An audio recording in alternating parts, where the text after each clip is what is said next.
예수님이 승천하신 후 그분은 제자들과 초대 교회에 대한 약속으로 중요한 말씀을 하셨습니다. 그 내용은 요한복음 14장 26절에 담겨 있습니다. 보혜사 곧 아버지께서 내 이름으로 보내실 성령 그가 너희에게 모든 것을 가르치시고 내가 너희에게 말한 모든 것을 생각나게 하시리라. 이를 염두에 두면 성령이 이 땅에서 예수님의 대표자로 오셨다는 것이 분명합니다. 그는 예수님이 시작하신 일을 계속하고 하나님과 경건에 대한 모든 것을 우리에게 계시하기 위해 오셨습니다. 예수님이 지상에 계실 때 그는 12제자 외에도 많은 제자들이 있었습니다. 그가 떠났을 때 불신자들도 제자들이 예수님과 함께 있었다는 것을 알 수 있었습니다. 그들은 그것을 정당화하는 몇 가지 징후를 보았기 때문입니다. 마찬가지로 성령의 이 땅과 신자의 삶에서의 나타남은 많은 징후를 동반합니다. 그분의 임재가 여러분의 삶에서 분명해야 하며 사람들은 그것을 보고 여러분에게 긍정적으로 다른 무언가가 있다고 선언해야 합니다. 믿는 자로서 우리는 우리 안에 계신 하나님의 임재를 반영하는 삶을 살도록 부름받았습니다. 하지만 어떻게 확신할 수 있을까요?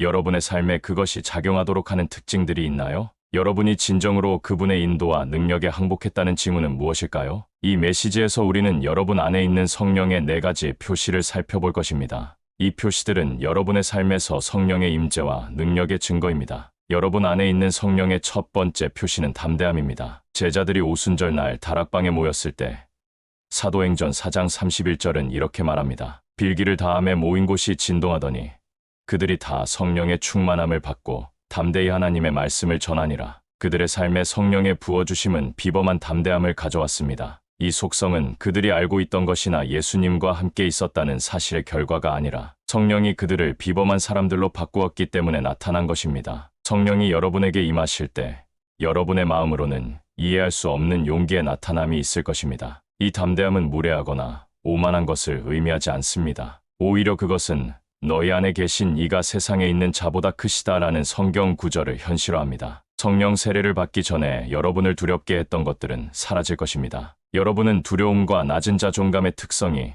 여러분의 성격 특성의 결과라고 믿었을 수 있습니다. 하지만 진실은 믿는 자로서 우리의 목표는 그리스도를 닮는 것이지 어떤 심리학적 배열을 닮는 것이 아니라는 것입니다. 여러분의 마음이 세상의 명령에 의해 통제되도록 허용하지 마세요. 하나님의 말씀과 일치하지 않는 것은 항상 여러분이 사람들 앞에서 담대함을 잃게 만들 것입니다. 여러분은 성령으로부터 오는 담대함의 영으로 세례를 받을 때만 사람들 사이에서 하나님의 말씀을 담대히 말할 수 있습니다. 디모데후서 1장 7절은 이렇게 말합니다. 하나님이 우리에게 주신 것은 두려워하는 마음이 아니오 오직 능력과 사랑과 절제하는 마음이니라. 사람들이 여러분을 보거나 여러분이 말하는 것을 들을 때 그들은 여러분에게 뭔가 다른 점이 있다고 말할 수 있어야 합니다. 그들은 여러분을 두려워하는 사람, 군중 앞에 서는 것을 어려워하는 사람으로 알고 있었고 여러분은 하나님의 말씀을 나눌 기회가 주어질 때마다 항상 불안해했습니다. 하지만 성령을 받은 후 극적인 변화가 일어났습니다. 오직 성령만이 할 수 있는 변화. 심지어 여러분이 말하지 말라고 위협받을 때도 그 담대함이 모든 두려움을 삼켜버립니다. 여러분이 박해를 받을 때도 여러분의 목소리는 결코 낮아지지 않을 것입니다. 성령이 여러분 안에 계시기 때문입니다. 만약 여러분이 사람들 사이에서 두각을 나타내거나 말하는 것을 어려워한다면 뭔가가 빠져 있는 것입니다. 그것은 바로 성령의 담대함입니다. 여러분이 왜 그리스도인들이 왕국을 위해 그리고 삶의 모든 영역에서 특정한 위험을 감수하는 것을 두려워하지 않는지 궁금해한다면 그것은 성령의 충만함과 함께 오는 담대함의 결과입니다. 그는 차이를 만듭니다. 평범한 사람이었던 모세가 바로 앞에 서서 하나님의 지시를 전할 수 있었던 것도 놀라운 일이 아닙니다. 이 같은 담대함은 새 히브리 청년 사드락과 메삭과 아벳느고의 삶에서도 나타났습니다. 그들은 바벨론의 두려운 왕의 사형 위협에도 불구하고 자신들의 입장을 고수했습니다. 의심의 여지 없이 이 담대함은 성령이 여러분의 삶을 채울 때 얻을 수 있습니다. 여러분 안에 있는 성령의 두 번째 표시는 계시입니다. 여러분 안에 성령의 충만함은 더 깊은 수준의 지식과 이해, 지혜를 낳을 것입니다. 여러분은 말씀과 여러분이 알고 싶어하는 모든 것에 대한 놀라운 계시의 수혜자가 됩니다. 욥기 32장 8절은 이렇게 선언합니다. 여러분은 지성으로 하나님의 말씀을 이해할 때와 성령의 충만함이 여러분 안에 계시를 낳을 때의 차이를 알아차리셨나요? 그것이 어떻게 가능할까요? 이는 요한복음 14장 26절이 말하는 이유입니다. 보혜사 곧 아버지께서 내 이름으로 보내실 성령 그가 너희에게 모든 것을 가르치시고 내가 너희에게 말한 모든 것을 생각나게 하시리라. 모든 믿는 자에게 성령은 지식과 이해, 지혜의 최고의 원천입니다. 성령으로부터 오는 계시를 능가하는 것은 아무것도 없습니다. 여러 제한이 있는 지적 지식과 달리 성령이 주시는 계시는 무한하고 뛰어납니다. 그는 여러분에게 말씀에 대한 이해만 주시는 것이 아니라 여러분의 경력과 사업, 그리고 여러분의 질문에 대한 답을 찾는 데도 도움을 주실 것입니다. 성령의 이 표시가 나타날 때 여러분은 더 이상 주변에서 일어나는 특정한 일들을 이해하는데 어려움을 겪지 않을 것입니다. 그것은 여러분의 친구들과 동료들에게는 신비로울 수 있지만 여러분에게는 성령과 함께 경험하는 위대한 일들 중 하나입니다. 성령의 충만함과 함께 오는 계시로 여러분은 다니엘처럼 두각을 나타낼 것입니다. 그는 이방 땅에서 두각을 나타냈습니다. 하나님의 영이 그에게 임하여 하나님의 깊은 것들을 그에게 계시했습니다. 점술가들과 현자들이 이해할 수 없었던 것을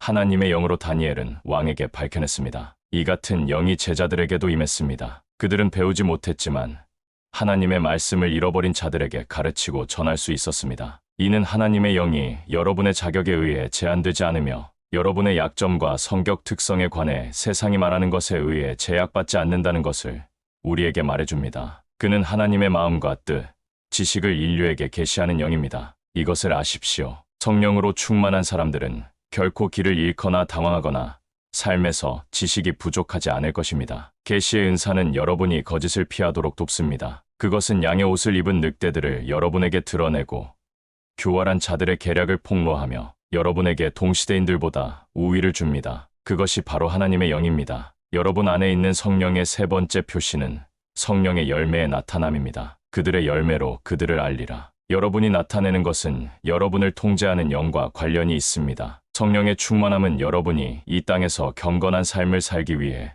필요한 모든 것과 함께 옵니다. 세상은 모든 형태의 부정적인 것과 악으로 가득 차 있습니다. 그리스도인으로서 살아남기 위해서는 여러분이 나타내야 할 특정한 속성들이 있습니다. 갈라디아서 5장 22절에서 23절은 이렇게 말합니다. 오직 성령의 열매는 사랑과 희락과 화평과 오래 참음과 자비와 양선과 충성과 온유와 절제니 이 같은 것을 금지할 법이 없느니라. 성령은 여러분의 삶에서 모든 비정상적인 습관과 성격을 바로잡으러 오십니다. 육체는 항상 여러분의 영의 명령과 적대 관계에 있을 것입니다. 하지만 성령이 들어오시면 그는 중심 무대를 차지하여 여러분의 영과 필멸의 몸에 힘을 주어 여러분이 점차 경건함과 일치하는 모든 좋은 열매를 나타내게 합니다. 평화 없는 삶을 상상해 보세요. 세상이 주는 평화가 아니라 하나님으로부터 오는 평화 말입니다. 여러분은 시련이나 부정적인 상황에서도 동요하지 않습니다. 성령이 항상 평화의 열매를 나타내도록 도와주시기 때문입니다. 원수가 예수님과 다른 모든 하나님의 종들에게 했던 것처럼 여러분을 유혹하러 올 때 여러분은 자기 통제의 열매가 여러분의 삶에 분명하기 때문에 몸을 제어합니다. 사람들이 여러분을 볼 때 여러분이 나타내는 것은 여러분 안에서 역사하는 영을 보여줍니다. 주변 사람들의 얼굴에 슬픔이 쓰여 있을 때 성령은 여러분에게 넘치는 기쁨을 부여합니다. 여러분의 친구들은 여러분이 거짓된 이미지나 성격을 보여주고 있다고 생각할 수 있지만 그것은 여러분의 생활 방식입니다. 여러분은 더 이상 자신의 것이 아니라 성령에 의해 통제되기 때문입니다. 이 9가지 열매가 한 번에 나타나지 않을 수 있지만 매일 성령은 여러분의 마음에 그것들을 불어넣어 여러분이 그리스도 안에서 새 사람이 될 때까지 그렇게 하십니다. 성장에는 시간이 걸리며 여러분은 성령의 열매 안에서 성장하면서 자신에게 인내할 수 있습니다. 성령의 열매가 여러분 안에 나타날 때 여러분은 구원받기 전처럼 행동하지 않는다는 것을 알아차릴 것입니다. 만약 여러분의 기쁨과 행복이 외부 환경에서 왔다면 이제는 내면에서 옵니다. 이 경험은 여러분은 세상에 있지만 세상에 속한 것이 아니다라는 심오한 말씀과 일치합니다. 여러분이 하는 모든 것,